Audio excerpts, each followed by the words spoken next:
Hello, hello, my friends. AmyR here with Prairie Paper and Ink. Welcome back to my face and my card making space. And a couple of generic cards, not themed, basically. I am part of a blog hop today for Simon Says Stamps December release. And December is just a product release that's mostly wafer dies that came out at the beginning of December. And then Simon Says Stamp makes it like kind of an event throughout the month with like specials and deals and surprises and things with mostly related to wafer dies. And yeah, the release was on the 1st, and I've already done one video. I made a couple holiday cards using some of the new wafer dies, and then today's video is for the blog hop to share inspiration. So I will have all the info in the blog post, which is linked directly below the video. Definitely worth checking out because I'll be linking to all the other fabulous makers and inspiration that are hopping along. There's giveaways and all the fun things. So check out the blog post below. So yeah, I did cards using just die cuts. That's it. No stamping, no other sentiments, nothing, just die cut sentiment. Whole bunch of die cut florals. I used the new, I can't really show it because it's just a pile right now, the big Aurora Blooms die set. So all I did was just die cut a bunch of watercolor paper, did some ink smushing, made a huge mess. You can kind of see most of it's worn off already, like washed off, because I like getting mucky and inky and all the things. So if you keep watching, I will show you guys how I made these cards. As is tradition, with me anyway, I did all or most of my die cutting first. You can totally just ink smush little panels, and I'll get into that a little bit later. But I did all my die cutting first, other than some of the very small wafer dies, because there's a few little wafer dies like that one there that's sitting on top of the watercolor paper that does kind of like little buds for one of the wafer dies, and then there's like little flowers and little flower centers, things like that. Those I did not die cut first because I wasn't going to muck around with just little tiny itty bitty pieces. But I did a whole bunch of die cutting, and now I'm just kind of organizing everything into the same die cut. So I had, all my florals. I separated them into little piles, and then I'm doing the same thing with all of this greenery because I'm going to use many different colors of ink for the florals and many different colors of inks for the greenery, just to, mix it up and create some dimension and interest and all that. So again, you can technically skip all this and just do backgrounds and then die cut. But I don't know. I get satisfaction out of die cutting first whenever possible. I like mucking around that way, and I also like seeing where the ink is going, even though with ink smushing you don't have a lot of control. So I also cut just random little scraps of watercolor paper for things like the flower centers and just those small little wafer dies that it's just way easier to do the backgrounds first. So with ink smushing, I've shown this in tons and tons of videos. This is one of my favorite techniques to do. You need a non-stick craft sheet. This one is actually just the one for the Tim Holtz glass media mat, because you can order like replacements for them. I have all the sizes of craft sheets because it just depends on my mood, and it depends on the project as well. So I went with the smaller one for this because I knew I was going to be doing multiple colors, and I'm using just fairly small wafer dies. But there's also the larger size, and then there's the great big one that I've also shown in videos that covers the entire glass media mat. But biggest thing is the non-stick craft sheet. The reason why I recommend it and why I like it is inks bead up on this. And I've shown this in other videos. If I was to just smush my ink pads like onto my glass work surface and spray it with water, all that does is create a puddle. And I want the inks to bead up like this because that's where you get the texture and all the fun bits. So by pressing the inks onto here, spraying a bit of water, you see it kind of beads up a little bit. It also depends on the inks. I'm using all Simon Says Stamp Pawsitively saturated inks for this. And while these inks are water reactive, they are different than, say, distress inks or Distress Oxide inks. Distress inks they're just very unique compared to all the other ink formulas I've tried. I still like using the positively saturated inks though for ink smushing like this because it's just fun. Really. There's no rhyme or reason. Again, it just depends on my mood. You can use whatever you want as long as it's kind of like a water reactive ink. And with this specific project today, I only did one layer. Like I took my little, I smushed the ink pad onto the craft sheet, sprayed it with water, and then pressed my die cuts into it. And then all of the die cuts I was just setting aside onto just hardboard panels so that they're out of the way and let them dry. A lot of times I show that I will do like multiple layers to really create that speckly textured look. Again, that just kind of depends on my mood. For these ones, because I was working with a ton of die cuts, I was like, you know what, one layer is good. We're good. I'm not going to do multiples because then I would have been doing this all day. However, like I said, you don't need to do the die cutting first, especially if you don't have like a fixed, card project in mind, or you're just not feeling super creative, you don't know what to do. Take some pieces of watercolor paper and do some ink smushing. Just some little panels. It doesn't have to be die cuts. You don't even need to have a set project, but I find like ink smushing, at least for me, I find it like therapeutic in a way, because even though I like to die cut first and see where the ink is going, etc., you still have no control over it. It does what it wants to do. You get what you get and you don't get upset. Another Tim Holtz quote that I like, my children quote that one to me because I say that to them with like every single meal. Anyway, you get what you get and you don't get upset. And that's how it is with ink smushing. And it's fun. But if you don't have a plan in mind or like, die cuts that you want to use at the time, whatever, sit down, make a few backgrounds, mix up different colors, just do some ink smushing. It's always fun to see how they'll turn out. And like I always say, you can do the exact same die cut, the exact same little panel, the exact same colors. It's always going to turn out differently because, again, you can't fully control where everything's going to go.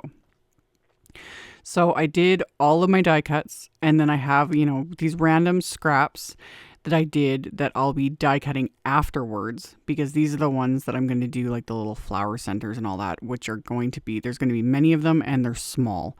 Those I rarely, unless I've only got like say a couple to do, then I'll, die cut them first like I always do. But if I've got these, which were like a dozen plus little pieces, I was like, no, I'm just gonna do these little panels, it'll be fine. So you do whatever works for you, really. It's just personal preference. So after I was done all that ink smushing, I let everything dry, which didn't take very long, and I scrubbed my hands. I've talked about this many times. I like to use I just use a loofah and gentle hand soap. You don't need anything crazy to remove the ink from your hands. You can also wear gloves if you really don't want to get ink on your hands. I get it. Some people don't like getting their hands mucky. I just don't care. I really don't. And it washes off. Like gentle hand soap and a loofah. That's all you need. You don't need anything insane. Hand sanitizer sort of works, but not near as effective as just hand soap and loofah. And that's also why I say, like, if you're going to have a shower, shampoo and washing your hair, same exact method, really. That's all you need. A little bit of friction and a little bit of gentle soap takes the ink right off. If you're working with like permanent inks, that's a whole different thing. You can't do ink smushing with permanent inks, so it's kind of a moot point. But anyway, all that to say, do what works for you.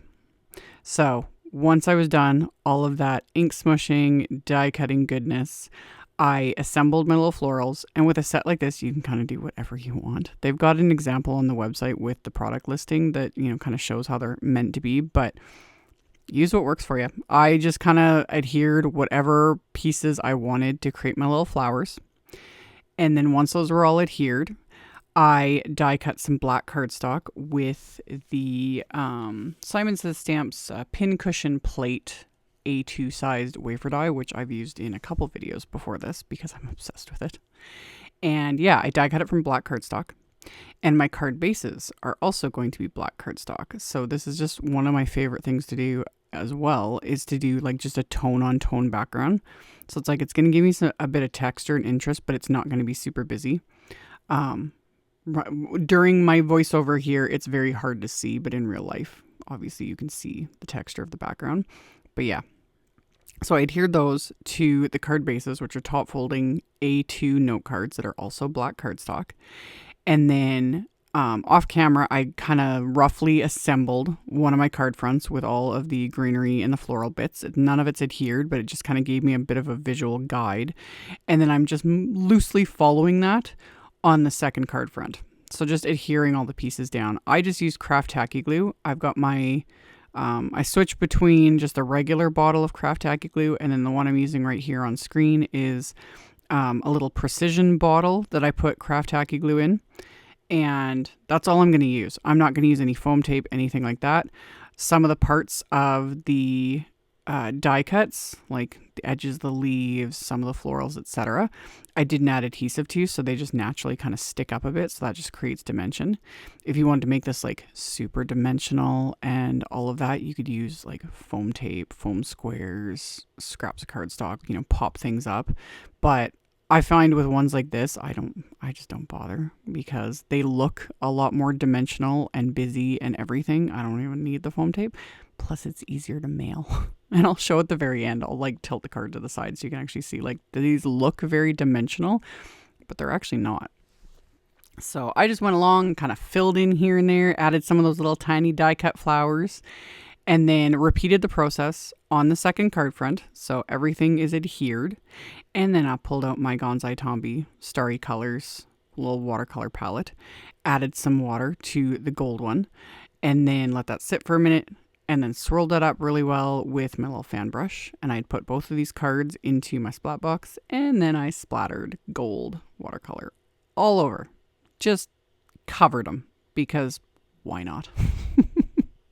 So it's going to add some more like texture and just a little, hints of gold here and there. And it was fun. And this is also, I did this instead of, I'm not going to add any bling, anything like that. You totally could. But I got a lot going on these cards with all these die cuts. So I was like, the splatter does it. It's great.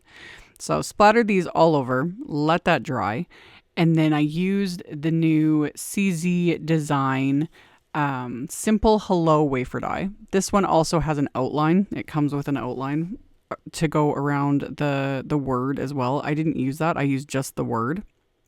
And I die cut it from a couple scraps of Concord 9th Stardust cardstock. That's what I'm using for just my little base layers. And then the top layer I had die cut from Simon's Matte Gold cardstock. So I'm just going to adhere these together to give it just a little bit of dimension. This Stardust cardstock is like, I would say it's probably an 80-pound cardstock, so it's not super thick. So again, it gives it just a little bit of dimension, but it's not going to make this too bulky. And I'm just adhering them together with the craft tacky glue, topping it with that matte gold layer. And then I'm going to set those aside, and off camera, I had also trimmed down just some thinner white cardstock. This is going to go on the inside of my cards, so I have somewhere to write to the recipient. And then I had some of the die cuts that I had, ink smushed and everything. I had set those aside because I had tons. And I'm just adhering these to the kind of lower corner of these panels. I'm not adding any other stamp sentiments, so it just kind of keeps these cards pretty open-ended, so they can kind of be like any occasion. And then I'm going to adhere these to the insides of these cards with craft tacky glue. And a couple of little die cut pieces kind of hung over the edge a little bit. So just flip that over, use the edge of the card as a guide, and just trim those off with my scissors. And then my last step is just adhering these die cut sentiments, which again, just a little bit of craft tacky glue, run that along the back of the die cut sentiment. And I just kind of pop that right onto the center of both of these cards. And once that's adhered, I just got to let the glue dry, and these cards are complete. So I'm trying to show sort of close up. Again, you can't really see the tag. When I'm doing like black on camera, my camera's just like, yeah, nope. But you can see it better in the pictures at the end. So, and speaking of, I will have the photos, of course, in the blog post that'll be linked below, and picture links to all the things along with like the blog hop info, etc. So that will be in the description box below the video, along with the supply list with links to everything I used. So you can check that out below if you are interested. As always, thank you all so very much for taking the time to watch my videos, for thumbs upping and commenting, letting those robot overlords know you guys like what you see. I know I kind of joke about it, but it legit helps and I very much appreciate it. And yeah, subscribe if you haven't. I'd love to have you. And I will see you all very soon in another video. Bye.